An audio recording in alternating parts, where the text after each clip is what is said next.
So many times the audit will find ways that you as a plant can increase your performance, your efficiency, while reducing your downtime and operating costs. Now, as much as I would love to sell you a brand new dust collector every time I go out, the reality is because we're looking to offer you solutions to problems and not just sell you things, many times our audits, our system reports are going to include explanations of how you can improve things without making major capital investments.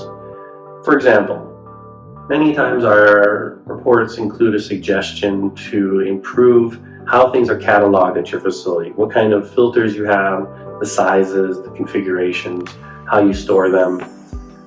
Many times we're going to give advice on how to get more out of your baghouse as it's currently installed.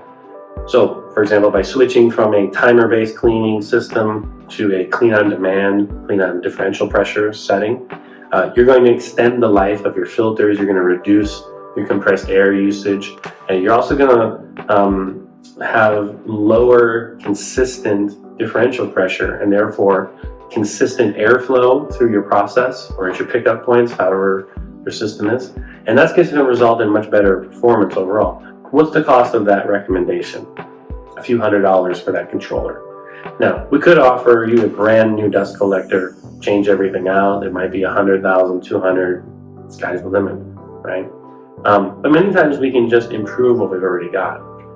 Sometimes we can convert older baghouses into more modern pulse jet style baghouses at a fraction of the cost of a new unit.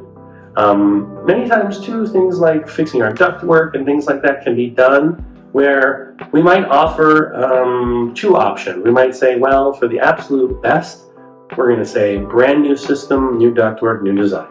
But if that's too much for your budget, you know, we live in the real world, we understand we have to fit in with budgets and we can't always have the Ferrari option. Sometimes we have to make do with the domestic car option. So that might be take your existing unit, cut off some parts of the ductwork, redo the main trunk, clean it out, sandblast it, put new filters in, upgrade the cleaning system. And now with it like this, you're going to come in down here at budget and you're going to get maybe 60, 70% of the problem resolved or see a major improvement. And then it's up to you as a business owner to decide what makes the most sense based on your budgets, your needs, your long-term goals. So our audits, we focus not just on, okay, here's a problem, you need to buy a new baghouse. We always try our best to try to find what can we do with the equipment and the processes that are here, but also offer, well, if you want to improve, here's where we would recommend investing your money, and here are your options for you for doing new.